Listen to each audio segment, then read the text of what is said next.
19 March পবিত্র ঈদ উল ফিতর পালিত হলো 3 দেশে। আফগানিস্তান, নাইজার ও মালি এই 3টি দেশে পবিত্র শাওয়াল মাসের চাঁদ দেখা যাওয়ার কারণে ঈদের ঘোষণা দেওয়া হয়।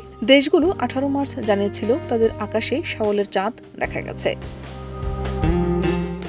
দীর্ঘ 1 মাস সিয়াম সাধনার পর এই 3 দেশে মুসলিমরা ঈদ উদযাপন করছে। এদিকে 18 মার্চ সৌদি আরব সহ মধ্যপ্রাচ্যের অধিকাংশ দেশে জানায় তাদের আকাশে চাঁদ দেখা যায়নি।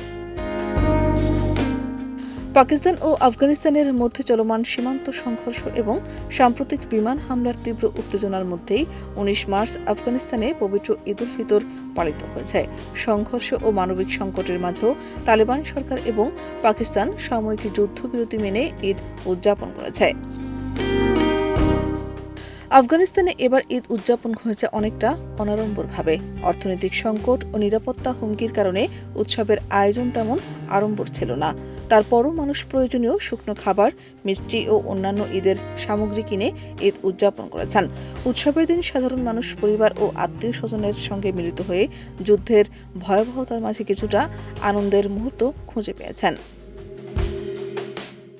নাইজার ও মালিতে ঈদ উদযাপনের মূল আয়োজনে মুসলিমরা নতুন পোশাক পরিধান করেন। সকালে খোলা ময়দানে বা মসজিদে দলবদ্ধভাবে ঈদের নামাজ আদায় করেন। নামাজের পর পরিবার ও আত্মীয় স্বজনের সঙ্গে বিশেষ ঐতিহ্যবাহী খাবার ও মিষ্টান্ন গ্রহণের মাধ্যমে দিনটি উদযাপন করেন। ঈদের আনন্দ ভাগাভাগি করার প্রথা অনুযায়ী বড়রা ছোটদের ঈদ সালামি দেন। এছাড়া অভাবী ও দুস্থদের মধ্যে খাবার বা অর্থ বিতরণ করা হয়, যাতে সমাজের সবাই ঈদের আনন্দে অংশগ্রহণ করতে পারে।